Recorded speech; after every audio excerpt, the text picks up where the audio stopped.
चलिए, पुनः की कक्षा में आप लोगों का स्वागत है। आज आपका विषय समास है। समास पर कुछ प्रश्नों पर चर्चा करेंगे हम केवल। इसके पहले आप थोड़ा सा देख लीजिए समास के बारे में, समास है क्या। उसके बाद 3 प्रश्न ले आएंगे और लगभग पौने घंटे के अंदर ही इसको समाप्त करेंगे।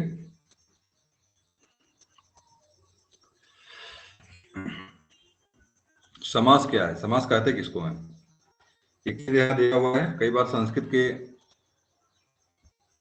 में कई बार पूछा है संस्कृत और समास के क्या मतलब इसका होता है। देखिए, सम स घ धातु आपकी है।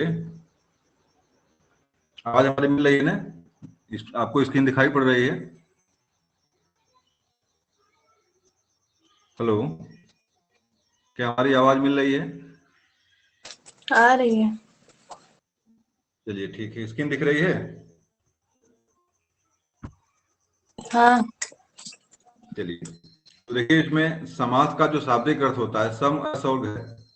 समास के बारे में चर्चा करेंगे। अब हिंदी और संस्कृत दोनों मिलाकर कुछ मैटर आपका यहाँ पे है, क्योंकि दोनों में आपके परीक्षा में आपके समास प्रश्न आने आपके। पहली बात, समास का जो विच्छेद किया होता है, समास क्या चीज है?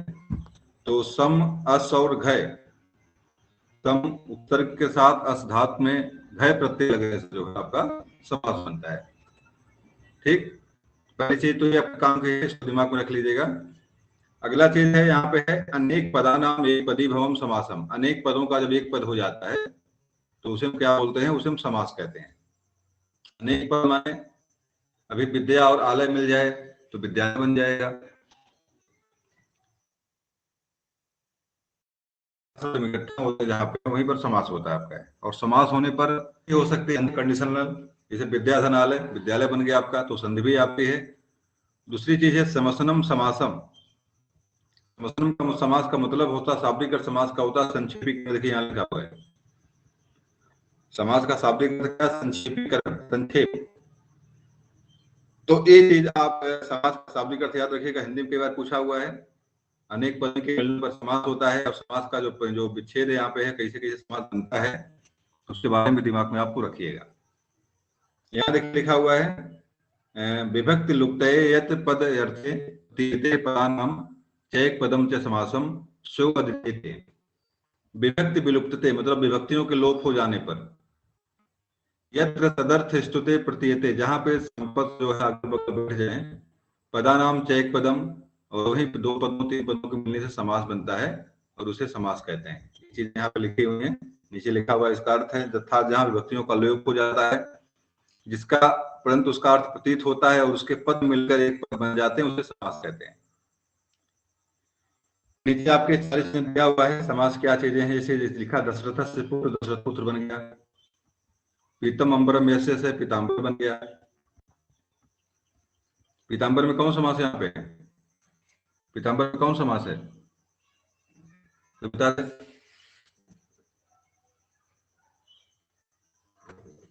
कर्मधारय। पीताम्बर में कर्मधारय समास दिख रहा है यहाँ पे है। कर्मधारय तब होता है जब पीतम अंबरम होता है। पीतम अंबरम होता तब कर्मधारय समास होता है। यहाँ पे पीतम अंबरम यस्य से लिखा हुआ है, कौन समास बनेगा ये? बहुब्री। बहुब्री समास। संस्कृत में देख लीजिए, आपको जानकारी मिल जाएगी समास क्या हो सकता है।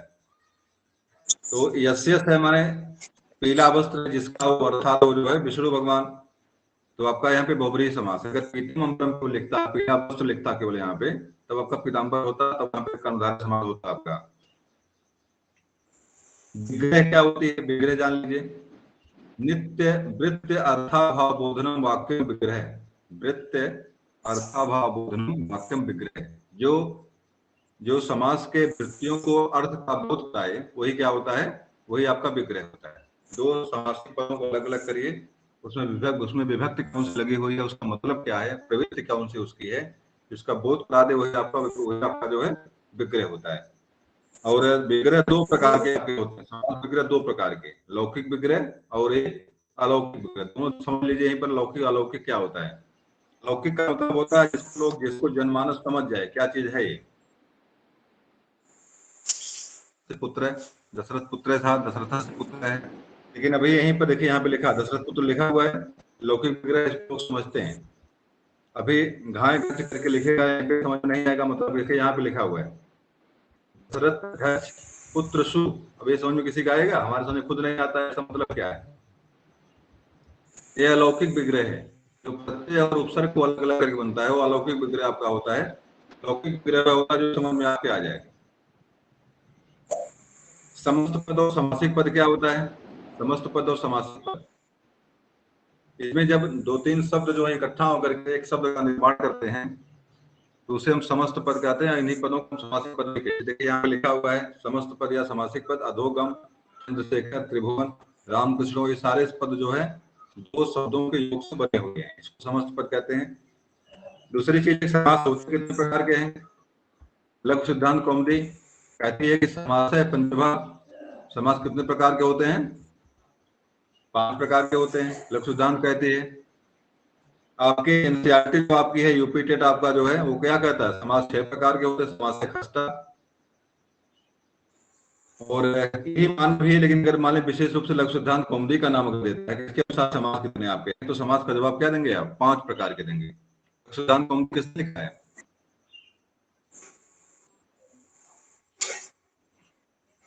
बोलिए भाई।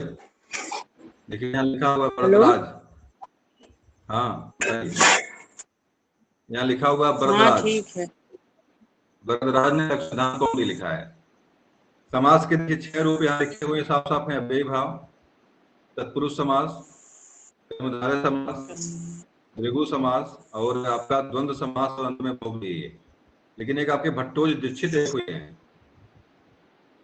भट्टोजी दीक्षित 4 प्रकार के समास मानते हैं। भट्टोजी दीक्षित कहते हैं समास 4 प्रकार के ही होते हैं। ये पुस्तक का नाम पूछता है परीक्षा में, भट्टोजी दीक्षित ने क्या लिखा है, तो पुस्तक का नाम क्या इनके? सिद्धांत कौमुदी। भट्टोजी दीक्षित की पुस्तक का नाम क्या? सिद्धांत कौमुदी। कहते हैं समास 4 प्रकार के होते हैं। कर्मधारय और द्विगु जो है किसके सुपुत्र हैं, किसके खानदान से हैं? तत्पुरुष समास के। बिल्कुल सही भी है, गलती दुविधा इसमें बिल्कुल नहीं है। आपका जो पद की प्रधानता को लेकर जो वर्गीकरण किया गया समासों का, कौन पद प्रधान है, कौन पद श्रेष्ठ है, कौन पद गौड़ है, इसका वर्गीकरण 4 प्रकार से ही होता है। चलिए बता दीजिए भाई, अव्ययी भाव समास में कौन पद गौड़ होता है, कौन पद प्रधान होता है अव्ययी भाव समास में? सर पहला पद अव्यय होता है। होता है, देखिए यहाँ लिखा हुआ पूर्व पदार्थ प्रधान अव्ययी भाव है। प्रधान अव्ययी भाव है। पूर्व पदार्थ का मतलब होता है पूर्व पद, इसका प्रधान हो वही अव्ययी भाव है। बिल्कुल नहीं किया गया जो समास, ध्यान दीजिएगा, जो समासों का वर्गीकरण किया गया है प्रधान और गौड़ को लेकर किया गया है। ध्यान दीजिएगा, अव्ययी भाव समास में जो होता है पहला पद प्रधान होता है। आपके तत्पुरुष समास में उत्तर पद प्रधान होता है। द्वंद्व समास में दोनों पद प्रधान होते हैं। और आपका अंतिम अवस्था आपका है जिसका नाम है बहुव्रीहि समास, वहां पे अंत पद प्रधान होता है। सिद्धांत कौमुदी जो भट्टोजी दीक्षित की है, कहते हैं 4 प्रकार के ही समास होते हैं। 4 प्रकार के समासों का जो वर्गीकरण किया गया है आपके यही है कि इसमें मैं बताऊं अगला आपका कर्मधारय और आपका द्विगु जो है, इसमें भी उत्तर पद प्रधान होते हैं। कर्मधारय और द्विगु इसमें उत्तर पद प्रधान होते हैं क्योंकि ये तत्पुरुष समास के भेद हैं। समानाधिकरण और व्यधिकरण जो तत्पुरुष समास के भेद होते हैं वो भेद इनके हैं। हम चर्चा इस पर पहले किए थे, पुनः कर देंगे। समानाधिकरण और व्यधिकरण क्या होता है? तत्पुरुष समास के 2 भेद जो आपके हैं, ये भेद आपके क्या है? आपके कर्मधारय और द्विगु है। तो इसका समास का जो वर्गीकरण किया गया है उत्तर पद और पूर्व पद को लेकर के ही किया गया। देखिए यहाँ पे साफ साफ अव्ययी भाव समास परिभाषा लिखी गई है, पूर्व पदार्थ प्रधान हो अव्ययी भाव है। जिसका पूर्व पद प्रधान हो वो क्या अव्ययी भाव है। अव्यय के बारे में चर्चा हमने किया था, अव्यय क्या होता है? देखिए यहाँ लिखा हुआ अव्यय के बारे में, अनव्ययम संपद्यते इति अव्ययी भाव है। अनव्ययम अव्यय संपद्यते इति अव्ययी भाव, जिसका व्यय ना हो, अनव्यय जो हो उसको संपद्यते, उसको अव्ययी भाव मतलब जिसका कभी व्यय ना हो, जो ज्यों का त्यों, जो अनव्यय को अव्यय कर दे। अनव्ययम अव्ययम संपद्यते, देखिए लिखा हुआ है अनव्यय जो मतलब पहले अव्यय नहीं था उसको जो अव्यय बना दे, संपद्यते कर दे, इति अव्ययी भाव है, वही अव्ययी भाव आता है। आप जानते हैं कि अव्ययी भाव समास में प्रथम पद अव्यय होता है और द्वितीय पद अव्यय नहीं होता है, लेकिन दोनों पद मिलने के बाद दोनों पद अव्यय हो जाते हैं। जैसे यथा और शक्ति, यथा शब्द आपका अव्यय था, उपसर्ग था आपका, और शक्ति शब्द आपका जो आपका अव्यय नहीं था, लेकिन दोनों मिलने के बाद क्या बन गए, दोनों लोग, दोनों के दोनों अव्यय बन गए। यही चीज यहाँ पे लिखा हुआ है।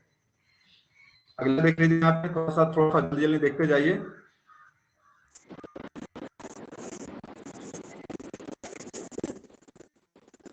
ये सूत्र यहाँ लिखा हुआ है, विभक्ति समीप समृद्धि अर्था भाव अत्यतः संप्रत्ति शब्द प्रादुर्भाव पश्चात यथा अनुपूर्यम योग पदम सादृश्यम संपत्ति साकल्यम अंत वचनेषु। अब इसका अर्थ आपने पढ़ लीजिएगा, उसको जाकर क्या चीज कैसे कैसे है, इसके बारे में हम माला ने चर्चा लोग किया है। मैं सिर्फ बताने चाह रहा था इसका मतलब क्या होता है। तत्पुरुष समास मतलब देख लीजिए, प्रायेण उत्तर पदार्थ प्रधान है तत्पुरुष है।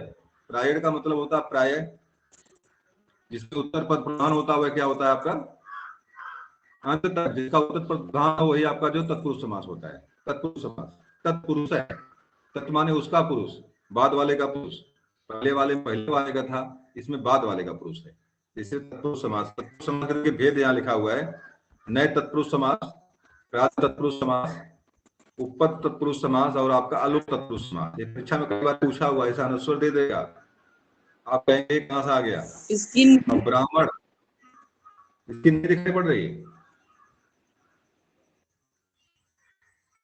हेलो, क्या आप लोगों को दिख रही नहीं दिख रही बताइए। दिख रहा है सर, दिख रहा है। देखिए ब्राह्मण, अंशा, आदि, और ये आदि जो आपका पुरुष है, प्राचार्य है, आदि इसमें कुंभकार में देखिए, सब चीजें आपको देखिएगा, संस्कृत में मिलेगा सारी चीजें आपको। यहीं पर देखिए दोनों चीजें लिखा हुआ है, समानाधिकरण तत्पुरुष और आपका जो है व्यधिकरण तत्पुरुष लिखा हुआ है। समानाधिकरण तत्पुरुष का तत्पुरुष में आपका, हाँ बताइए।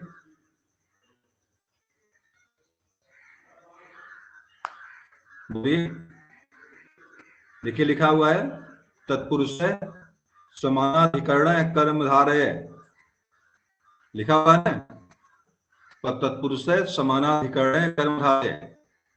तो तत्पुरुष समास के दो भेद जो आपके हैं, समानाधिकरण वाला जो उसको हम कर्मधारय कहते हैं, या व्यधिकरण वाले को हम जो बोलते हैं उसको द्वंद द्विगु कहते हैं, संख्या पूर्व द्विगु। जिसमें समान अधिकरण हो, जिसमें क्या, जैसे मैं बता रहा हूँ आपको, इसे चौराहा लिखा आपने, चौराहा के त्रिलोक है, त्रिलोक का जरा विच्छेद कोई करेगा, विग्रह कोई करेगा, संस्कृत में क्या बोलता है इसका, कोई विग्रह करे त्रिलोक का। त्रयालोकानां समाहारः, त्रयाणाम लोकानाम समाहार, त्रयाणाम लोकानाम, त्रयाणाम लोकानाम, मेरा बताने का मतलब यहाँ पे है, इसमें पूर्व पद और जो उत्तर पद दोनों का जो है कि विभक्ति समान होती है। आपके संस्कृत में अगर आप जो है कि अगर द्वंद्व समास देखेंगे, दीर्घ समास देखेंगे, इसमें पहला पद की दूसरे पद की विभक्ति जो होती है समान होती है। त्रयाणाम लोकानाम, जो विभक्ति लगेगी दूसरे में भी वही लगेगी, इसे त्रयाणाम लोकानाम, त्रयाणाम तृतीया में है, लोकानाम भी किसमें है, तृतीया में है कि नहीं है। यही समानाधिकरण आ पाएगी। और व्यधिकरण में क्या होता है कि दोनों की व्यक्तियां अलग अलग होती हैं, पहले की जो होगी दूसरे की नहीं होगी वो। लेकिन आपके द्वंद्व, आपके दीर्घु समास में त्रयाणाम लोकानाम बहुत सारे समास मिलेंगे आपको। इसे और चौराहा जैसे आपका है चतुरानाम रास्ता, अब उसका विभक्त नहीं आ रही, कोई और होता है शब्द, कोई बोलिए भाई। जैसे नवरात्र आपके आने वाला, नवरात्र आपकी चल रही, तो इसका विच्छेद करिए, कोई विग्रह करिए, इसका विग्रह करिए नवरात्र का।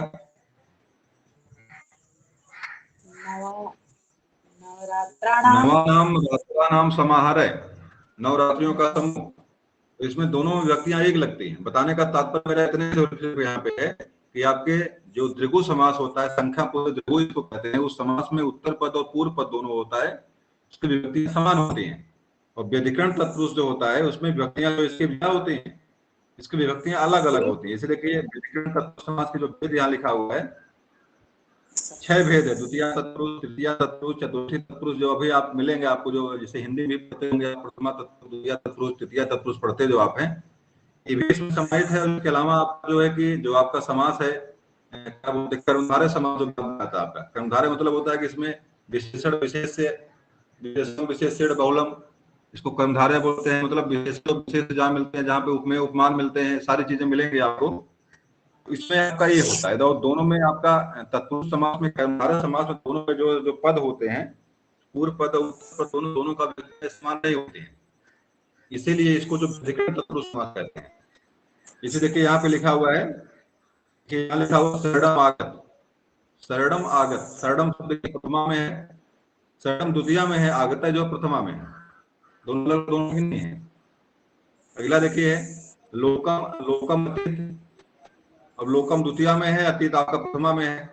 जबकि वहां पे जो पढ़ रहे देख रहे थे आप, जो है समानाधिकरण देखे, दोनों को बिल्कुल एक ही था। सुखम प्राप्त देखिए यहाँ पे सुखम द्वितीया में है और प्राप्त आपका प्रथमा में है। स्वर्ग गत, स्वर्ग को गया, इस तरह से देखिए दुखम प्राप्त, दुख को प्राप्त द्वितीया में है, प्रथमा में है। इस तरह से जो आपका ये समानाधिकरण व्यधिकरण जो बनता है, दोनों में तो अंतर है। समानाधिकरण की बात करेंगे तो वहां पर आपका जो है कि क्या बोलते हैं, तत्पुरुष समास का जो भेद है वो द्विगु समास जो आपका संख्या पूर्वी वाला हो आएगा। व्यधिकरण की बात करेंगे तो वहां पे तत्पुरुष समास और आपका जो है द्विगु समास जो होता है, नहीं तत्पुरुष समास और आपका कर्मधारय समास आएगा। ये दोनों में अंतर, दोनों इतना जानिएगा आप यहाँ बस। चलिए समास के उदाहरण है, इसको जानने के पढ़े समास के बारे में आप लोगों ने पढ़ा है। कर्मधारय समास के भेद जो है, चलिए ये सभी पढ़े आप हैं, कोई समस्या नहीं है। विशेषण पूर्व कर्मधारय, इसमें विशेषण कभी पहले आता है कभी बाद में आता है। रूपक कर्मधारय, सारी चीजें आपको पता। उभय पद विशेषण, उभय पद माने होता जिसका दोनों पद विशेषण हो जाए। देखिए उपमान, उपमान पूर्व पद विशेषण, उपमान के बारे में जानते हैं आप लोग, है ना, विशेषण के बारे में पता आपको है, समस्या नहीं इसमें है। उपमेय उपमान विशेषण क्या होता है जानते हैं आप लोग, है ना, बोलिएगा। क्या सबको पता है उपमेय उपमान के बारे में, विशेषण विशेष के बारे में सबको पता है? एक बार बता दीजिए, पता है।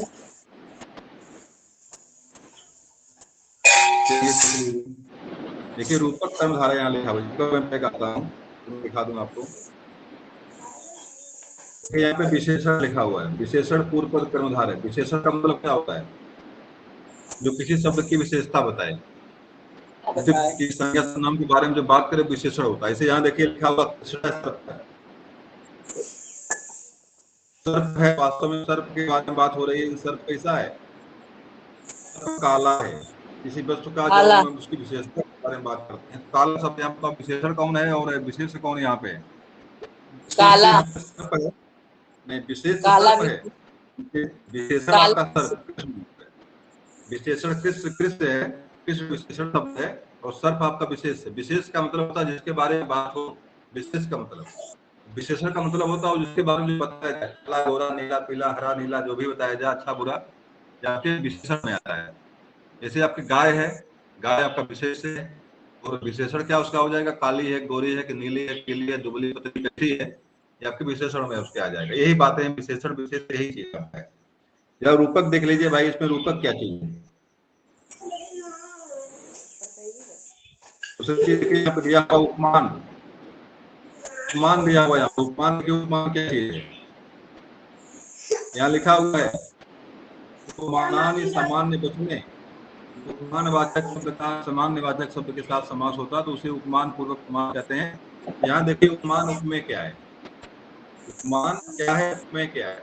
आप जब जो है कि उपमा अलंकार पढ़ेंगे, उपमा अलंकार, वहां पे आपको मिलेगा ये चार उपमा अलंकार के चार विशेषताएं होती हैं, उपमान, उपमेय, वाचक धर्म और अंत में जो है किसी के पास भाई आवाज आने लगती है, रोज आवाज आती है, पंखा चलता है, समस्या कुछ में प्रॉब्लम कुछ है,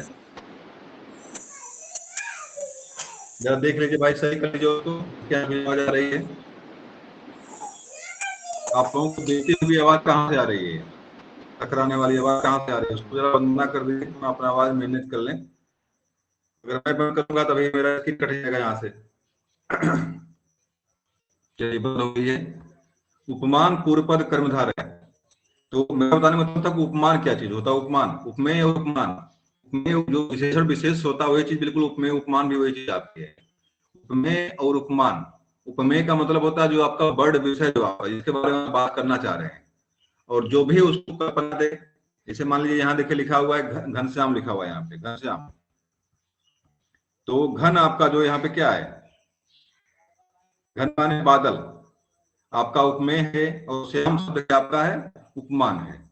तो उपमेय का मतलब होता है जो विषय, जो वर्ड विषय आपका हो और जिसकी जो उपाधि प्रदान किया हुआ उपमान होता है। उपमेय का मतलब जो वर्ड विषय आपका हो, जैसे चंद्रमुखी, तो आपका शब्द आपका जो है कि मुखी शब्द है, उसका मुख कैसा, चंद्रमा के समान है। तो चंद्रमा, चंद्र जो है, चंद्रमा उपमान यहाँ पे मुखी शब्द आपका उपमेय है। इसी तरह से यहाँ पे घनश्याम लिखा हुआ है, घन शब्द का मतलब होता है बादल, और श्याम का मतलब होता है आपका काला। तो बादल कैसा है, घन यु श्याम है लिखा हुआ, घन के समान जो है काला, घन के समान काला। इस तरह से देखिए यहाँ लिखा हुआ उपमान पूर्व पद, मतलब पहले वाला पद क्या आपका है, पहले वाला पद आपका उपमान है। और देखिए दूसरा देखिए नवनीत कोमलम, नवनीत कोमलम। तो यहाँ देखिए नवनीत है, नवनीत कैसा है, घी कैसा होता है, कोमल होता है। तो इस तरह से नवनीत के समान कोमल, तो इस तरह से आपका उपमेय और उपमान होता है। अगला चीज देखिए यहाँ पे जो लिखा हुआ है रूपक है भाई, रूपक अलंकार पढ़ेंगे आप आगे चलकर। रूपक अलंकार के बारे में चर्चा किया पहले आपके, रूपकम रूपकम रूपता रूपे विशेष निरूपण में जो रूपक अलंकार आपका होता है, इसको क्या बोलते हैं अंग्रेजी में, आपके अंग्रेजी में भी आपके अलंकार और फिगर ऑफ स्पीच आप आएंगे। जैसे उपमा मैंने बताया, तो उपमा अलंकार भी आपको उसको अंग्रेजी में सिमली बोलते हैं। रूपक अलंकार को मेटाफर बोलते हैं। रूपक आपका देखिए यहाँ पे रूपक कर्मधार है। तो रूपक का मतलब क्या होता है, जो उपमेय का रूप ग्रहण कर ले, जो उपमेय का टोपा पहन ले, उसी को हम रूपक कहते हैं। जैसे कमल नयन, तो हमने लिखा कमल नयन, यहाँ पे देख लीजिए कुछ और लिखा हुआ है। चलिए शोकाग्नि यहाँ लिखा हुआ है, शोकाग्नि, और कमल नयन मैंने कहा आपसे, तो उसका नयन कैसा है, बात तो नयन की, कमल नयन बन गया। कमल नयन, उसका नयन कैसा, कमल के समान है, कमल नयन। मतलब जब उपमेय उपमान का रूप ग्रहण कर ले, जब उपमेय उपमान बन जाए, रूपक होता है। और रूपक का मतलब क्या होता है, कमल नयन, मैंने कहा बात नयन की हम कर रहे हैं, कि बात वहां पे कमल शब्द जोड़ दिया हमने, कमल आपका यहाँ पे रूपक हो जाएगा, और नयन शब्द आपका जो है, नयन शब्द आपका बड़ विषय है, और कमल आपका रूपक है। कमल जो है रूप, कमल जो क्या करेगा, कमल जो है नयन का स्थान, नयन को पूरी तरह तिरोहित कर लेगा, वही पर रूपक अलंकार बनता है। जब उपमेय के जगह पर उपमान आकर बैठ जाता है, उपमान का रूप ग्रहण करता है, उसी को रूपक, रूपक का मतलब होता है रूप ग्रहण कर लेना, मतलब उसके पकड़ लेना। जैसे मैंने कहा कि वह शेर है, मैंने क्या कहा कि वह शेर है, क्या वो शेर बन गया, मैंने कहा कि राम शेर है, तो राम शेर तो बन नहीं जाएगा। लेकिन शेर की जगह पर ग्रहण कौन, राम की जगह पर शेर कौन बन गया, शेर बन गया ना, राम शेर बन गया। अब जो है कि शेर शब्द यहाँ पे क्या होता है, राम के स्थान ग्रहण करता है, राम का रूप ग्रहण कर लेता है, इसीलिए इसको यहाँ पे रूपक अलंकार। रूपक अलंकार भी आपको आगे चर्चा करेंगे, रूपक अलंकार कैसे कैसे होता है, तो इसके बारे में आप जानिएगा। कि मतलब यहाँ शॉर्ट फॉर्म इतने जानिएगा कि उपमेय का स्थान, जो उपमेय जो वर्ड विषय जो होता है, विशेषण और विशेष जिसके बारे में बताया मैंने, उपमान उपमेय जिसके बारे में बताया मैंने, जब वर्ड विषय का स्थान आपका कोई उपमा ग्रहण कर ले, कोई उसका रूप ग्रहण कर ले, उसी को हम रूपक कहते हैं। शोकाग्नि यहाँ पे विद्याधनम है। अगला देखिए आपका उभय पद विशेषण, दोनों पद विशेषण जहाँ पे हो जाए, यहाँ देखिए पी 400 कृष्ण, पीला और काला दोनों आपका क्या है। मेरी आवाज तो मिल रही है, मेरी आवाज तो आप लोगों तक पहुंच रही है। हाँ मिल। कि यहाँ पे उभय पद विशेषण, यहाँ पे उभय पद का मतलब दोनों पद विशेषण, विशेषण आपका है, और पीत भी विशेषण आपका है, मतलब दोनों विशेषण है, पीला भी विशेषण और काला भी विशेषण। पीत कृष्ण हो गया, सामासिक पद में उभय पद विशेषण होता है, तो दोनों पद विशेषण यहाँ पे हो जाए। श्वेत कृष्ण, काला और सफेद, देखिए दोनों चीज यहाँ पे भी। चरम अचरम, चरम चर भी हो और अचर भी हो, चरम और अचर, चर और अचर, जो चलने वाला और जो ना चलने वाला, मतलब इस तरह से शब्द जहां मिलेंगे उसको आप जो है समझिएगा। द्विगु समास के बारे में मैंने पहले बताया, पहली चर्चा इस पर कर ली हमने। संख्या पूर्वे द्विगु, इसके पहले संख्या होता है द्विगु। क्या सारे संख्या वाले द्विगु होते हैं? जैसे मैंने आपसे कह दिया कि दशमुख, दशानन। तो क्या यहाँ पर भी नहीं आपका द्विगु है? नहीं द्विगु होना जरूरी नहीं है। द्विगु का मतलब होता है कि द्विगु तब समास होगा आपका जब संख्या का मतलब संख्या ही हो, उसका मतलब कुछ और ना हो, तो द्विगु समास होगा। संख्या पूर्व द्विगु का मतलब द्विगु समास का मतलब यह होता है जिसका मतलब संख्या ही हो। जैसे यहाँ पे त्रिफला दिया हुआ है, त्रिफला, त्रिफला का मतलब होता है 3 फलों का समूह। अगर त्रिफला का कुछ और निकल जाए तो वहां पे त्रिफला नहीं रह जाएगा। 3 फल वहां मतलब संख्या होनी चाहिए। जैसे मैंने कहा कि मैंने अगर चतुर्भुज बोल दिया, यहीं पे चतुर्भुज, चतुर्भुज मैंने बोल दिया, चतुर्भुज में समास कौन सा है? बहुव्रीहि। क्या उसमें कर्मधारय नहीं है? चतुर्भुज में कर्मधारय नहीं है? ये है बताओ क्या चीज दिख रहा है? ये क्या चीज दिख रहा कर्मधारय। है? ये 4 भुजा वाला वर्ग, आपका वर्ग आयत 4 भुजा, 4 भुजाओं का समूह है, तो कर्मधारय समास होगा। चत्वारान क्या नाम है? होगा। 4 भुजाओं का समूह है। चतुर्णाम भुजानाम समाहार है, चतुर्णाम भुजानाम समाहार है, तो 4 भुजाओं का समूह है। इसलिए यहाँ पे आपका क्या हो जाएगा? ये यहाँ पे आपका जब भुजाओं की संख्या की बात आएगी तब बिल्कुल समास बनेगा आपका। लेकिन अगर कह दें विष्णु 4 भुजाओं वाले अर्थात विष्णु, तो इसका मतलब भुजा तो रह नहीं गया, संख्या मतलब इसका रह नहीं गया, तो वहां पे समास कौन सा बन जाएगा? समास वहां पे आपका बहुब्रीहि ही बन जाएगा। मैंने बताया था आपको कोई देवी देवता का अगर नाम कहीं पर मिल जाए, इसका मतलब देवी देवता का अगर होता है, तो वहां पे बहुब्रीहि समास ही होता है, कोई और समास नहीं होता है। बिल्कुल आप मून करके हेलो, जहां पर कोई देवी, हाँ बताइए। दीनानाथ में कौन समास है? दीनानाथ, दिनों के नाथ। अब अगर कोई देवी देवता होगा तो बहुब्रीहि समास होगा, उससे फिलहाल बहुब्रीहि समास ही होना चाहिए, कोई और समास नहीं बनना, दीनानाथ में कोई और समास नहीं बनना चाहिए। मतलब और अगर दीनानाथ मतलब यहाँ पे जो है कि दिनों की सेवा करने वाले अगर हैं, दिनों की सेवा कर रहे हैं, बहुव्रीहि समास हो जाएगा यहाँ पे। तो कर्मधारय समास होगा। लेकिन फिलहाल यहाँ पे बहुब्रीहि समास ही होना चाहिए। दीनानाथ में दीनानाथ भगवान के ही होता है, हम भगवान को दीनानाथ कहते हैं। दीनानाथ मतलब होता है बहुब्रीहि समास होना चाहिए यहाँ पे। शताब्दी देखिए यहाँ पे, शताब्दी, शतानाम अब्दानाम समाब्दा, अब्द माने होता है कि वर्ष होता है, संस्कृत में अब्द माने वर्ष होता है। शतानाम माने 100, अब्दानाम माने वर्ष, समाहारय माने समूह, 100 वर्षों का समूह शताब्दी। देखिए चतुर्भुजम देखिए यहाँ दिया हुआ है, चतुर्भुजम, ध्यान दीजिएगा, संस्कृत में बड़ा स्पष्ट होता है। चतुर्भुजम दिया हुआ, चतुर्भुज अगर दे देगा यहीं पे तो कौन समास हो जाएगा? बताइए भाई। अगर यहाँ पे चतुर्भुज खाली कर दे तो समास कौन सा? बहुब्रीहि हो जाएगा। चतुर्भुजम करेगा समास, यहाँ पे आपका द्विगु समास होगा। चतुर्भुज का मतलब है किसी व्यक्ति विशेष, जैसे माने हमने कहा श्वेतांबर, श्वेतांबरा, श्वेतांबरम, श्वेतांबरा में कौन समास होगा? बहुब्रीहि होगा सर। बहुब्रीहि। श्वेतांबरम कह देंगे तब समास कौन सा हो जाएगा? कर्मधारय। कर्मधारय हो जाएगा। मतलब यहाँ पे बिल्कुल स्पष्ट होता है। श्वेतांबरम का मतलब नपुंसक लिंग है और श्वेतांबरा का मतलब है स्त्रीलिंग है। स्त्रीलिंग मतलब स्त्री के बारे में बात हो, मतलब देवी देवता के बारे में बात हो गई। अगर नपुंसक लिंग का मतलब होता है किसी निर्जीव चीजों के बारे में बात हो रही है। इसे जहां पे अंत में मां लगता है, जिस संस्कृत शब्द के अंत में मां लिखता है आपको हलंत के साथ मिलता है, वो नपुंसक लिंग में होता है।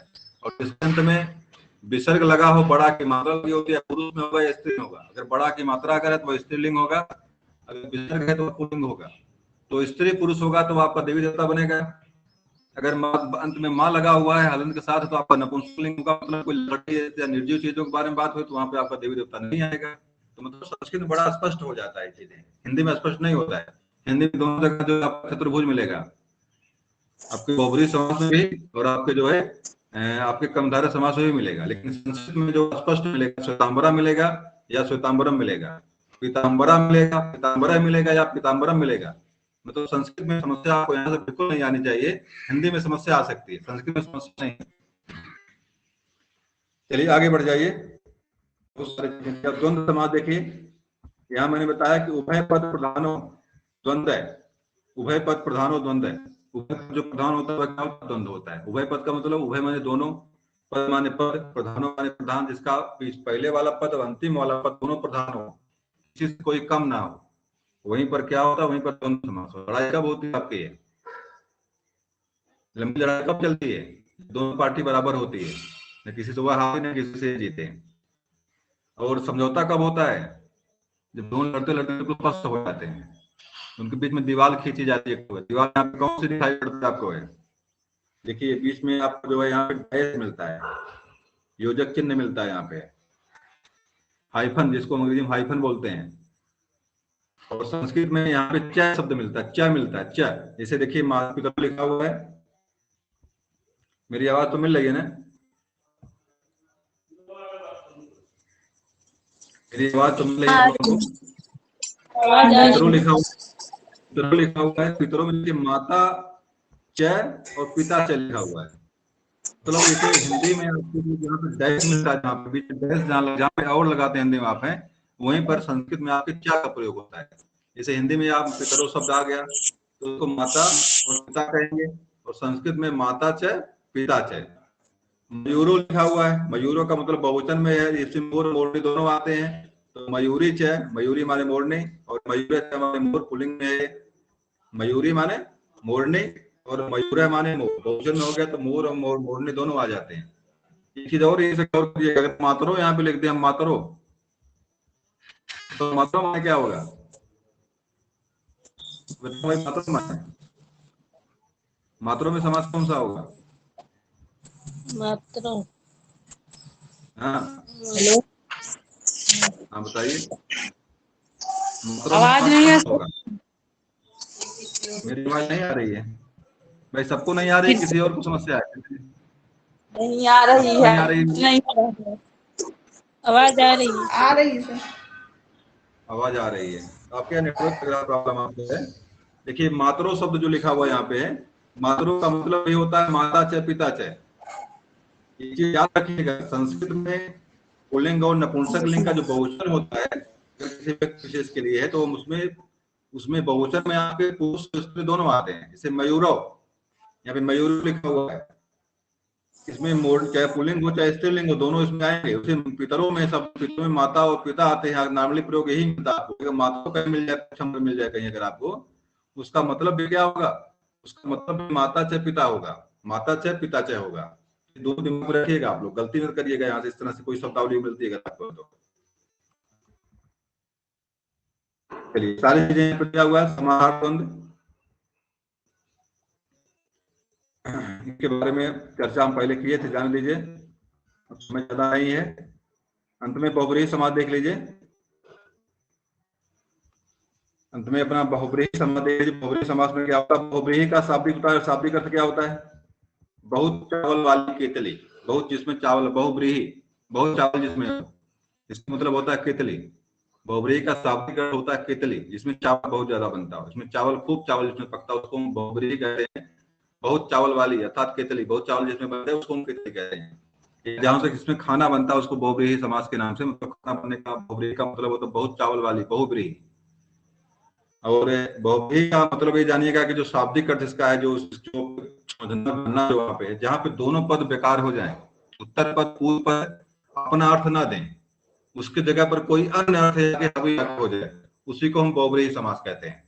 मैंने बताया था कि भाई दोनों पार्टी अगर बराबर अगर है तो समझौता होना वहां पे, लेकिन कभी कभी कंडीशन ये भी आती है, दोनों पार्टी लड़ते लड़ते इतना त्रस्त हो जाते, मालूम मुकदमा चल रहा है, किसी दो पार्टियों में मुकदमा चल रहा है, और दोनों बिल्कुल खेत बाड़ी बेच बेच करके जो रोज कोर्ट जा रहे हैं, लड़ाई झगड़ा कर रहे हैं। अंत में क्या होता है कि उसको मार डाले, उसको मार डाले, होगा क्या? पड़ोसी कब्जा कर लेंगे आकर के, अंत में यही होगा ना। दोनों के घर द्वार पे कब्जा कौन कर लेंगे? भाई बिल्ली की कहानी मिलती है, बिल्ली और बिल्ली बंदर की कहानी मिलती है। बिल्ली बंदर रोटी लेके दो आते हैं, एक रोटी लेके आते हैं, भाई बंटवारा करने के लिए बिल्ली के पास जाते हैं। तो बिल्ली नहीं, दोनों बिल्लियां। अच्छा बिल्लियां, बंदर था वो, चलिए जो भी रहा हो, बिल्ली बंदर, तो दोनों बिल्लियां थी और बंदर के पास जाते हैं, भैया बंटवारा कर दीजिए रोटी का। दोनों लोग जो है कि दोनों, तो उसमें तराजू लेके बंदर बैठता है, कम कम एक में ज्यादा जो है रोटी रखता है, जो भरता है उसको तोड़ खा जाता है। अंत में होता है कि अंत में सारी रोटियां खा जाता है वो। अंत में तो रोटी पूरी किसकी? बंदर की हो गई। बिल्ली रोटी ले गई, भाग गया बंदर। यहाँ पर भी होता वही है, दोनों पर लड़ते लड़ते इतने बिल्कुल हो जाते हैं, अंत में अन्य पद जाके कब्जा कर लेता है। इसलिए दोनों पद लड़ाई होती है, संघर्ष दोनों पदों में होता है। भाई मैं प्रधान हूँ, अगले कहता नहीं मैं प्रधान हूँ। भाई प्रधानी में तो यही होता है ना, गांव में दो पद खड़े आमने सामने होते हैं, दो दो दो दो योग्यता, दो योगी, क्या नाम है, दो उम्मीदवार खड़े होते हैं, लड़ते खूब हैं, और अंत में बाजी कौन मान ले जाता है? अगला कोई कमजोर पार्टी बाजी जीत गई, प्रधान वो बन गई। अभी बिहार में क्या हुआ था? बिहार में जो है कि लड़ गए जो ओवैसी और बाकी लोग खूब लड़े, लग रहा था कि जीत जाएगी, जो है कि लालू पार्टी जीत जाएगी, लेकिन जीती कौन? जीत कौन गई वहां पे? भाजपा जीत गई। भाजपा कमजोर थी वहां पे, लेकिन लड़ गए दो लोग और उसमें बाजी कौन? अगला बाजी मान ले गया करके। यही चीज यहाँ पे होता है, दो पद खूब संघर्ष करते हैं अपने अपने खुदा के लिए कि मैं बड़ा हूँ, मैं बड़ा हूँ। हार कोई नहीं मानता है, अंत में दोनों बिल्कुल हार जाते हैं और अगला बाजी मारकर जीत जाता है, और वही जो वहीं पर बहुबली समास आपका होता है। जैसे पीताम्बर शब्द यहाँ पे लिखा हुआ, पीताम्बर लिखा हुआ है, वास्तव में शब्द तो था पीताम्बर, पीताम्बर, लेकिन पीताम्बर शब्द जो था वास्तव में पीला अंबर तो था, लेकिन यहाँ पे किसी इतना इतना अधिक किसी के लिए रूढ़ हो, सारे यौगिक रूढ़ शब्द जो होते हैं वो बहुवचन समास होते हैं। मैंने कई बार इसका चर्चा किया है। रूढ़, यौगिक रूढ़ और आपका जो शब्दावली जो आपकी है, सारे यौगिक रूढ़ शब्द जो होते हैं, जो योग रूढ़ होते हैं, सब के सब बहुवचन समास में ही होते हैं। योग रूढ़ शब्द जो होते हैं अपना मूल अर्थ खो देते हैं, अन्य अर्थ वहां प्रधान आके होते हैं। पंकज शब्द में था, पंकज की बात बताया हमने, पंकम जायते पंकज है, इसका जन्म कीचड़ में हुआ है। कीचड़ में जन्म लेने वाले मछली भी होती है, गड़बात भी होता है, सिंघाड़ा भी होता है, कमल के लिए प्रसिद्ध है वो, क्योंकि वह शब्द रूढ़ हो गया है आकर के कमल के लिए। लंबोदर, आपके चौराहे बहुत से लंबोदर चौराहे मिलेंगे आपको। मिठाई बनाने वाले सारे मिठाई हलवाई जो होते हैं, बड़े बड़े पेट वाले होते हैं, लंबोदर क्या नहीं कहते हैं? नहीं कहते। बहुत लोग दांत टूट जाते हैं, एक दांत बचते हैं, उनको उनको उनको उनको एक दांत कहते हैं, नहीं कहेंगे उनको एक दांत कहेंगे। बहुत लोगों के में दांत टूट जाते हैं, एक दांत बचते खाली हैं, तो भाई गणेश भगवान तो हो ही गए हो। लेकिन ऐसा नहीं है, ये सारी शब्दावली जो है किसी एक ही के लिए रूढ़ है। तो एक दंत कहें चाहे जो लंबोदर कहें, तो एक विशेष शब्द में आकर रूढ़ हो जाती है, उसी को हम जो है बहुवचन समास कहते हैं। तो जहां पर दोनों पद लड़ते लड़ते इतने थक जाते हैं कि उनकी जगह पर आकर अन्य पद का स्थान ग्रहण कर लेता है या रूढ़ हो जाता है, या पियक्कड़, जैसे पियक्कड़ शब्द जैसे मान लीजिए, पियक्कड़ माने क्या होता है? पियक्कड़ माने शराबी होता है। तो कोई दूध पीने वाला कोई उसको पियक्कड़ कहेंगे आप? भाई दूध तो पीता, रोज पीता है, तो उसको पियक्कड़ कहेंगे आप? नहीं कहेंगे। तो पियक्कड़ शब्द क्या होता है? पियक्कड़ शब्द जो है ये पीने वाले के लिए रूढ़ हो गया है। तो इस तरह से ऐसे जो भी शब्द मिलेंगे वो सारे शब्द आपके नीलकंठ शब्द है। नीलकंठ एक पंछी का भी नाम है, नीलम कंठम यशेष है। नीलकंठ अगर पंछी के लिए है तो वहां पे आपका कर्मधारय समास हो जाएगा, लेकिन अगर शंकर भगवान के लिए तो वहां पे आपको बहुवचन समास हो जाएगा। तो मेरा कहने का तात्पर्य है, जो जिसका यथावत अर्थ है, अगर यथावत अर्थ अगर निकल रहा है तो वहां पे बहुवचन समास नहीं होगा। जिसका जो अर्थ है उसका अगर वह अर्थ ना होकर किसी विशेष अर्थ में आकर रूढ़ अगर हो गया है तो वहां पर आपका बहुवचन समास होगा। किसी शब्दों को हम योगरूढ़ शब्द कहते हैं, और जो यौगिक शब्द होते हैं, यौगिक शब्दों में आपके 5 समास होते हैं। यौगिक शब्द जो होते हैं उसमें आपका तत्पुरुष समास भी हो सकता है, वैभव समास भी हो सकता है, कर्मधारय भी हो सकता है, द्वंद्व भी हो सकता है, द्विगु भी हो सकता है यौगिक शब्दों में। लेकिन योग रूढ़ शब्दों में आपका मात्र बहुब्रीहि समास ही आपका होगा, इतना याद रखिएगा दिमाग में। आप परीक्षा में कभी प्रश्न देता है, कहता है इसमें से कौन यौगिक शब्द है, कौन योग रूढ़ शब्द है, तो अगर समास से आप सही से पढ़े हुए अगर आप हैं तो आपको गलती वहां से नहीं होगी। आप जानिएगा कि यौगिक शब्द माने 5 समास बहुब्रीहि समास को छोड़ करके, और योग रूढ़ शब्द माने मात्र एक समास, कौन समास हुआ है? बहुब्रीहि समास। इतना अगर आपको पता, अगर आपको है, अगर समासों का उदाहरण अगर आपको याद है, तभी परीक्षा में गलती यहाँ से आप नहीं करेंगे। चलिए आगे आ जाइए। अब हम आपको सीधे ले चलते हैं, प्रश्नों की तरफ ले चलते हैं। थोड़ी इसको प्रधान उप प्रधान सब बता दिए आपको,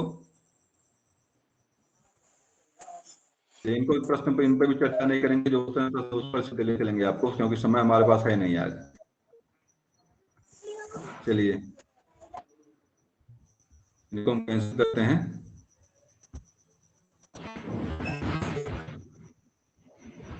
आ जाइए जरा, इस पर आ जाइए। स्क्रीन दिख रही है आप लोगों को? हाँ चलिए बताइए भाई, बताइए अनुरूप में कौन सा समास है? अनुरूप में कौन सा समास है? कर्मधारय, तत्पुरुष, अव्ययी भाव और द्विगु, क्या सही कहेंगे? किसमें? अव्ययी है। अनुरूप, पहला शब्द अनुरूप में कौन समास है? अव्ययी है। मैंने आप लोगों को पहले बताया है, एकदम आंख मूंद लीजिए, जहां पर आपको उपसर्ग मिल जाए पहले, वह समास कौन सा होगा? अव्ययी। अव्ययी भाव समास होगा। जहां पे उपसर्ग पहले मिल जाए आपको अव्ययी भाव समास होगा। कुछ नहीं सोचना आपको इसके बारे में। यथाशक्ति में कौन समास होता है? यथाशक्ति में कौन समास है? अव्ययी भाव। सर इसमें भी यहाँ अव्ययी देखिए, होगा। यहाँ देखिए उपसर्ग देखिए पहले दिख रहा है आपको, यथा शब्द यथा उपसर्ग यहाँ पे है, तो साफ साफ सोचना नहीं आपको अव्ययी भाव समास है। यहाँ पे आगे आइए, आजन्म शब्द में समास है। आजन्म शब्द में कौन समास है? अव्ययी। यहाँ पर भी आप शब्द है, उपसर्ग यहाँ पर भी लगा हुआ, यहाँ पर भी द्विगु समास है। यथा विधि, यथा विधि आपको पता है यथा शब्द लगा यहाँ पे है, तो आपका समास कौन सा होगा? बता दीजिए प्रश्न। अव्ययी भाव है। बड़ा बच्चे भी हल्ला कर रहे हैं भाई। अगला है चक्रपाणी दर्शनार्थ, कौन समास है यहाँ पे? चक्रपाणी दर्शनार्थ, वो सा अलग तरह का समास है यहाँ पे। बताइए कौन समास है यहाँ पे? बहुव्रीहि। बहुव्रीहि तो होता, लेकिन बहुव्रीहि समास यहाँ पे नहीं है। बहुव्रीहि समास यहाँ पे नहीं है। चक्रपाणी। चक्रपाणी अगर होता तो बहुव्रीहि समास होता अपना। चक्रपाणी यहाँ पे है, ये सब जुड़ा है इसके साथ, इसलिए मैंने यहाँ पे विशेष रूप से यहाँ पे लिखा, मैंने इसको खोजा, इसको बनाया, इसको ताकि यहाँ पे समास यहाँ पे, यहाँ पर आपका अव्ययी भाव समास है। ये परीक्षा में आया था, किसी परीक्षा में आया था, तो अव्ययी भाव समास आपका यहाँ पे चक्रपाणी दर्शनार्थ में अव्ययी भाव समास है। अगला देखिए आपका ध्यान मग्न, यहाँ पे शब्द है ध्यान मग्न का समास कौन सा होगा? ध्यान मग्न, ध्यान में तत्पुरुष। बिल्कुल सही जवाब आप लोगों का है।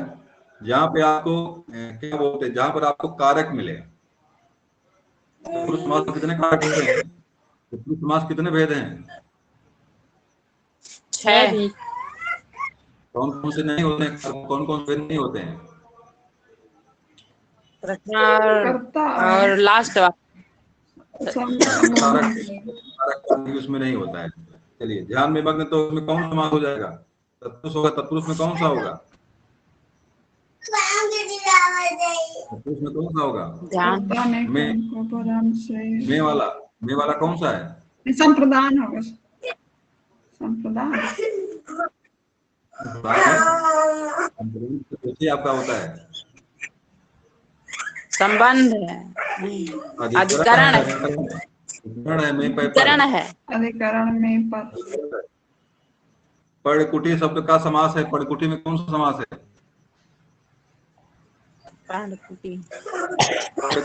तत्पुरुष।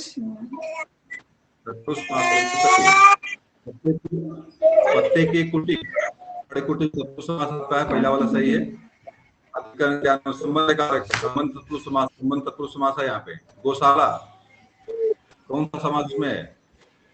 इसमें भी तत्पुरुष है, इसमें भी तत्पुरुष है, गायों के लिए।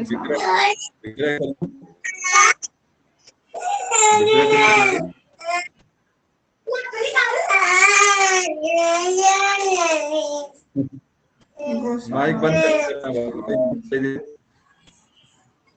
गौशाला में गायों के लिए शाला, गायों के लिए शाला। शाला माने घर होता है, शाला का मतलब घर होता है। तो गायों के लिए शाला जो है, इसमें कौन सा कारक होगा तत्पुरुष समास का? गायों के लिए शाला चतुर्थी है। चतुर्थी माने संप्रदान। लेकिन जैसे कौन पुरुष समास का उदाहरण नहीं है। राजकुमार, यज्ञवेदी, आजन्म, ग्रामवासी, क्या सही करेंगे? इसमें कौन तत्पुरुष समास का उदाहरण नहीं है। आजन्म, आजन्म, आजन्म बिल्कुल। अगर कौन समास में है? समास आपका अव्ययी भाव यहाँ पे। अव्ययी भाव बिल्कुल। निम्नलिखित किस एक में कर्मधारय समास है? कर्मधारय समास कहाँ पे? नीचे वाले में। लड़का हो बड़ा हो गया है, तुम्हें अपना भला बुरा स्वयं सोचना चाहिए, विवाह संबंध में ऊंच नीच देखना पड़ता है, उठो दिया बत्ती का समय हो गया है, क्या सही करेंगे इसमें आप?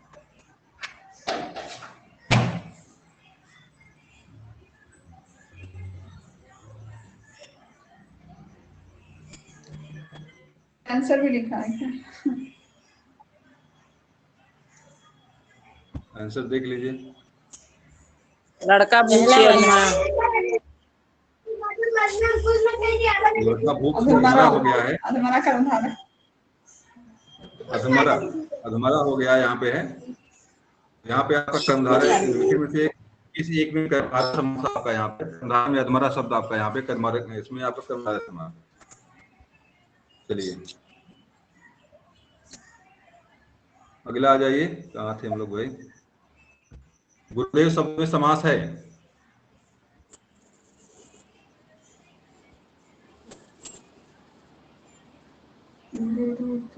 भाई गुरुदेव शब्द में कौन सा समास है?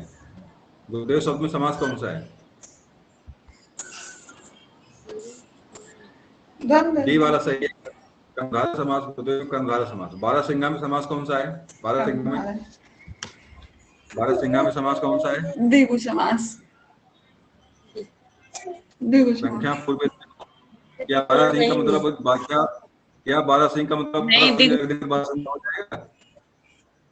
नहीं, बारहसिंह का समाहार कर देंगे, बारहसिंह हो जाएगा वो। अगर हम बारहसिंह भैंस का बारहसिंह था तो बारहसिंह हो जाएगा? नहीं होगा। इसमें दिया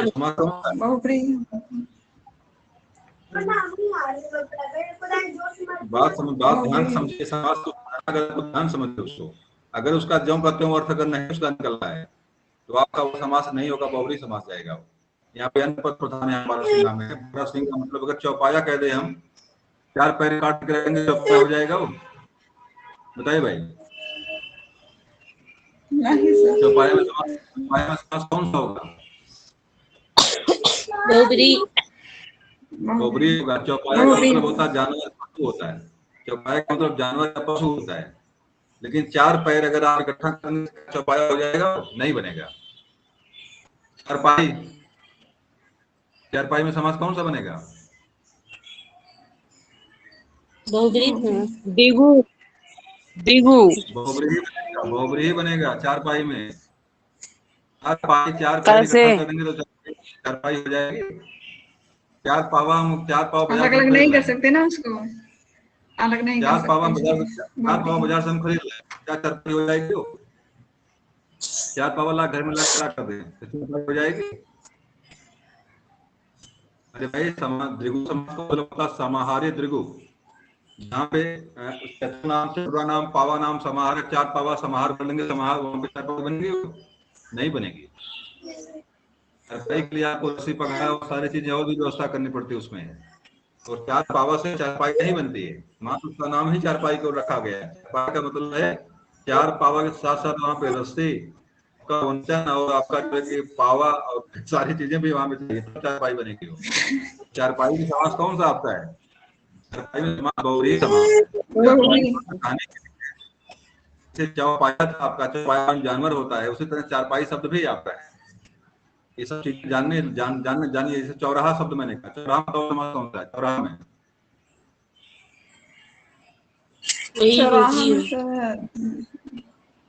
चौराहा द्विगु। सही। यहाँ पे चार राष्ट्रों का समूह होता है। चतुरा नाम, राहा नाम समाहार है, मतलब चार राष्ट्रों का समूह ही चौराहा होता है। चार रास्ता इकट्ठा जहाँ पे होंगे वहीं चौराहा बनेगा। तो ये तो सही बिल्कुल है। मतलब मेरा कहने का तात्पर्य यहाँ पे है, जो चीज है उसका अर्थ वही है, तब वहां पे बहुब्रीहि समास नहीं होगा। अब आप खोजिए कि कौन समास वहां पे है। आपका संख्या पहले द्विगु होगा, कर्मधारय वाली बात है, कर्मधारय बनेगा, जो भी बनना होगा बनेगा, लेकिन अगर उसका मतलब जो का तुम नहीं अगर है तो वहां बहुब्री बनेगा आपका।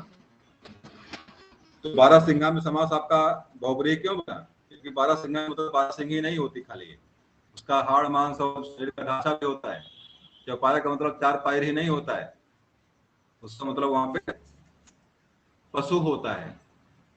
4 पैरों वाला जो होगा वो आपका समास 4 पैरों वाला चौपाया मतलब चतुरा नाम पादा नाम समाहार होगा तो आपका बनेगा, लेकिन चतुरा नाम पादा नाम यस्यस है तब जाके आपका बहुब्री समास बनेगा। यहाँ पे यस्यस है बनेगा। आगे आ जाइए, आगे जा ही नहीं रहा है, क्या समझता है इसको आगे? कर्मधारय समास का उदाहरण है गगनचुंबी, पाठशाला, श्वेतपत्र, नीलकंठ। क्या सही करेंगे? कर्मधारय समास कौन सा इसमें है? दिख नहीं रहा क्वेश्चन हमारा। क्वेश्चन नहीं दिख रहा है, नेटवर्क कमजोर पड़ जाएगा। आगे सबको आगे दिखाई नहीं पड़ता। श्वेत पत्र, दिख रहा था। इसमें से कर्मधारय समास का श्वेत उदाहरण पत्र, कौन सा है?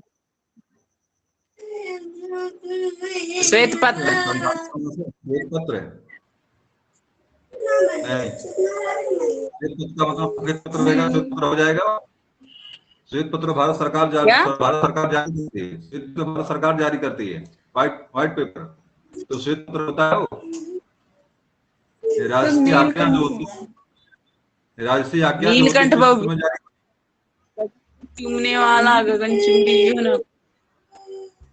नहीं तो गगनचुंबी तो वो तत्पुरुष हो जाएगा ना, पाठशाला भी तत्पुरुष है। चलिए आपका सीए हाँ, वाला तो सही है, नीलकंठ श्वेत पत्र सही किया है, और नीलकंठ भी नीलकंठ सही तो हो बहुब्री जाएगा। हो जाएगा। नीलकंठ सब भी सही हो नीलकंठ जाएगा, पंछी नीलकंठ के लिए ना। पंछी के लिए आएगा तो नीलकंठ भी सही हो जाएगा। शंकर जी के लिए होगा तब नीलकंठ बहुब्री समास होगा।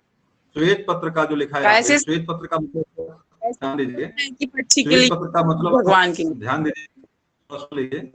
श्वेत पत्र का मतलब अगर सफेद पन्ना अगर है तो सही है। इसका मतलब अगर राजसी आज्ञा जैसे राज आज्ञा जो निकलती है श्वेत पत्र में निकलती है आपकी, श्वेत पत्र होता है तो वो गलत वहां पे हो जाएगा। श्वेत पत्र का मतलब बहुब्री समास हो जाएगा वहां पे। अगर यहाँ पे लिख दे श्वेत पत्र माने राष्ट्रीय आज्ञा, राज आज्ञा, शासन का जो नियम कानून है वो है, तो यहाँ पे आपका जो है बहुब्री समास हो जाएगा। श्वेत पत्र का मतलब अगर आपका सफेद पेपर है तो आपका जो है कर्मधारय समास होगा। अगला बता दीजिए, परमानंद में समास है, परमानंद में ये लोग मानेंगे बार-बार फोन करके। चलिए, परमानंद में समास कौन सा है? परमानंद, बहुब्री ही, बहुब्री होगा इसमें। परमानंद, परम को आनंद, परमानंद, परमानंद। परम एक यहाँ पे विशेषण है, आनंद का मतलब आनंद है, परमानंद है। यहाँ पे कर्मधारय समास धारा है। है। हाँ, कर्मधारय समास है। निम्नलिखित में से कौन सा समास नहीं है? निम्नलिखित में से कौन सा समास नहीं है? ये कौन सा समास नहीं बताइए? समास कौन नहीं इसमें? व्यय भाव, कर्मधारय, द्वंद्व, बहुव्रीहि, कौन समास नहीं इसमें? सब समास है। दूसरा वाला कर्मकारक, कर्मकारक, हाँ यही समास नहीं है। कर्मकारक समास कोई नहीं होता है, हमको कहीं एक कर्मधारय लिखा हुआ है। सही है आपका जवाब, कर्मकारक। हम लोग कर्मधारय पढ़ते थे उसमें। इस समास में दोनों पद प्रधान होते हैं, द्वंद्व में, दोनों पद प्रधान होते हैं। द्वंद्व समास में, द्वंद्व वाले में ये वाला सही है। द्वंद्व समास में दोनों पद प्रधान होते हैं। चलिए, बहुत रो रहा है ये, कुछ पहला में कट गया कुछ लग रहा है, वह क्यों लिखा हुआ है? लिखा हुआ है द्वंद्व समास, तत्पुरुष समास, द्विगु समास, अव्ययी भाव समास। तो इसको सब तो दिख नहीं रहा है, चलिए छोड़ दीजिए इसको। महाजन शब्द में समास कौन सा है? महाजन शब्द में महान है जो महाजन, तत्पुरुष है। तत्पुरुष, और कर्मधारय, द्वंद्व, द्विगु, अव्ययी भाव। महान जन, महाजन माने होता है महान जन, परमात्मा, महात्मा, महान है जो महाजन। इसे दिमाग लगाएंगे। कर्मधारय समास। अगला है सर इससे तो कट जा रहा है, इसमें कट जा रहा है। चलिए, निम्नलिखित में से कौन पद प्रधान नहीं होता तथा अन्य अर्थ प्रधान होता है? वहां होता है कोई पद प्रधान होता है, अन्य अर्थ प्रधान होता है। कौन जवाब दीजिए इसका, क्या सही करेंगे?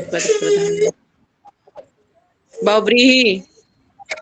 चलिए, सही जवाब आपका बहुव्रीहि है। जलमग्न शब्द में समास होगा, जलमग्न में कौन समास होगा? तत्पुरुष। जल से तत्पुरुष है सर, जलमग्न, सी वाला सही है आपका। इसमें आपका क्या अधिकरण, अधिकरण होगा यहाँ पे, अधिकरण तत्पुरुष। वज्रपाणी शब्द में कौन समास है? वज्रपाणी। वज्रपाणी किसी वज्रपाणी कोई देवता होता है? वज्र को प्राप्त करने इंद्र भगवान होते हैं, इंद्र होते हैं, उन्हीं के हाथ में वज्र रहता है ना, वज्रपाणी। जैसे बीड़ा पाड़ी होता है, बीड़ा पाड़ी माने आपका सरस्वती माता होगी, ज्ञान सबको देती है भाई, ज्ञान सरस्वती माता सबको देते हैं ना। तब ज्ञान कौन देता है? देते हैं कोई बताए हमको, ज्ञान सरस्वती माता से मिलता है? दुनिया सब जाप करते रहते लोग, ज्ञान देते हैं। विद्यालय मत जाइए, खाली सरस्वती माता की माई करते रहिए, नहीं तो सर सब क्या ज्ञान मिल जाएगा ज्ञान नहीं मिलने वाला है। तो ज्ञान सरस्वती माता नहीं देते हैं, ज्ञान आपको विद्यालय, पुस्तकें और गुरु देते हैं। तो सरस्वती माता ज्ञान नहीं देती है। दिमाग का क्या बोलते हैं, दिमाग को, इस व्यवस्था जो हमारी है, दिमाग को अंधा करने वाली व्यवस्था है। सरस्वती माता से ज्ञान नहीं मिलता है। ज्ञान आप करेंगे, अध्ययन करेंगे, मेहनत करेंगे, तब ज्ञान मिलेगा आपको। समाज घूमेंगे तब ज्ञान मिलेगा आपको। चलिए, पंचवटी में समास कौन सा है? जल्दी जल्दी पढ़ाइए। द्विगु समास। पंचवटी में द्विगु समास है। पढ़ा ही रहेंगे, कितना तेज पढ़ाएंगे। 13 मिनट। चलिए, 13 मिनट दीजिए। सुनीता के बच्चे घास फूस की तरह बढ़ रहे हैं। उपयुक्त वाक्य घास कौन सा समास है? घास फूस में द्वंद्व समास दिख रहा है यहाँ पे, द्वंद्व समास दिख रहा है।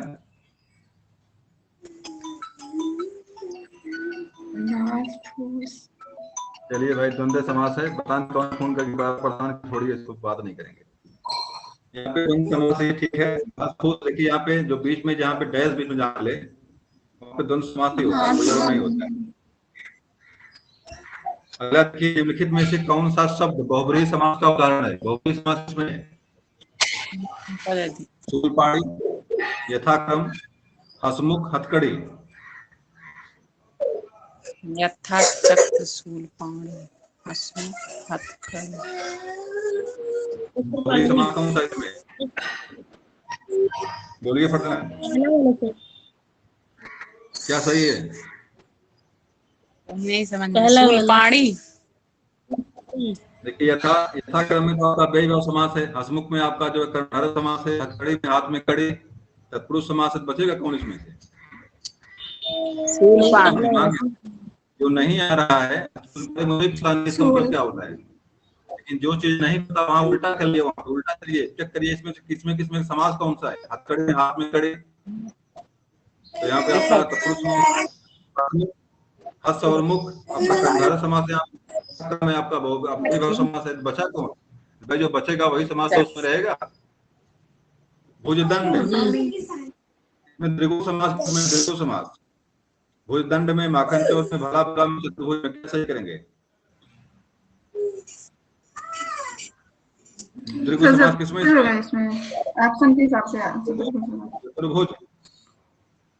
चतुर्भुज का मतलब जो है विष्णु भगवान, चतुर्भुज मतलब 4 भुजा वाला। तो चतुर्भुज में 4 भुजा वाला द्विगु समास आपका हो ही गया। 4 भुजा का समाहार जहाँ पे है।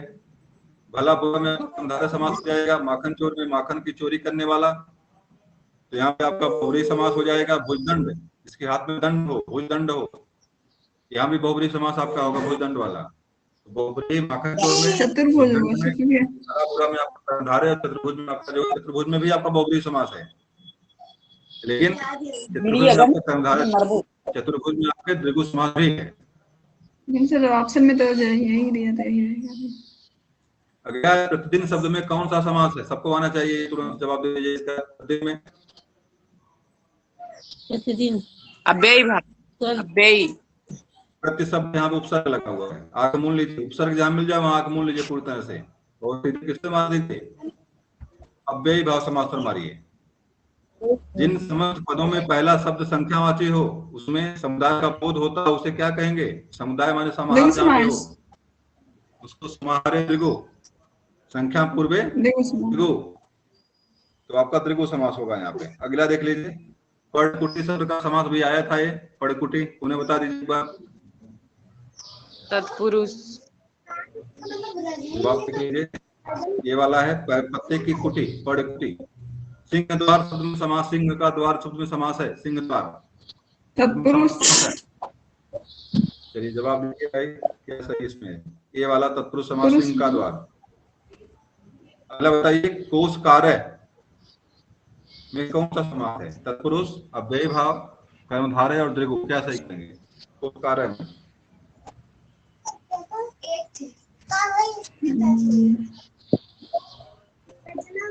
कोश कार्य, कोश को करने वाला, ये वाला सही तत्पुरुष समास है। यथोचित, यथोचित बताइए, यथोचित में समास कौन सा है? यथा धनंजय, यथा लगा हुआ ठीक है, यथा लगा हुआ सर अव्ययी, अव्ययी होगा, यथा लगा तो अव्ययी होगा। नरभक्षी में समास कौन सा है?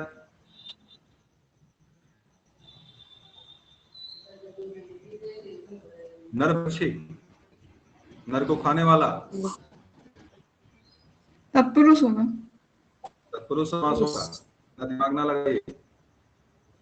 नीलांबर, नीलांबर,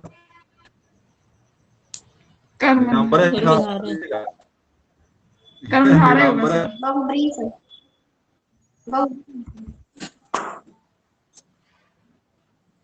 नीलांबर है लिखा है, नीलांबर है, नीलांबर है, तो नीलांबर है माने बहुब्रीहि समास ही होगा। अगर इसका पुरुष अगर कोई है, इसका अंबर नीला हो, मतलब आपके विष्णु भगवान के लिए नीलांबर प्रयोग होता है, पीतांबर नीलांबर उन्हीं के लिए प्रयोग होता है।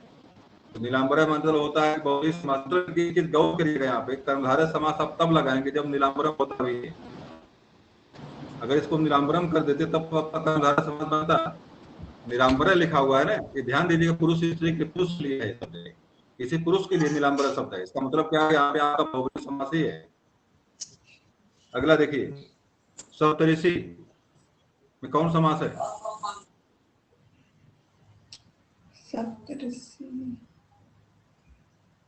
सप्तर्षि, सप्तऋषि,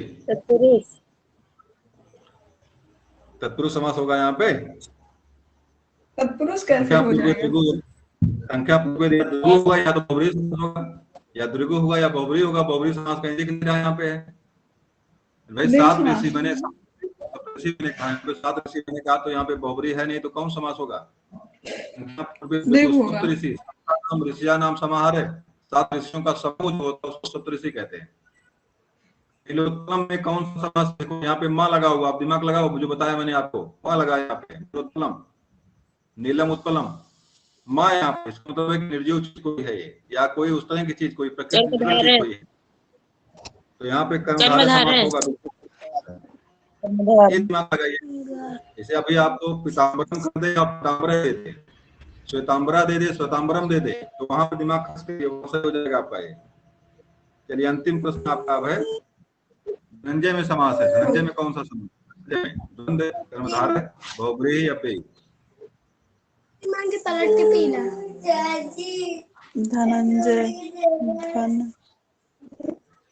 धनंजय अर्जुन के लिए आता है, अर्जुन के लिए धनंजय शब्द अर्जुन के लिए प्रयोग होता है, बहुब्रीहि समास है। चलिए कक्षा अब यही हम समाप्त करते हैं।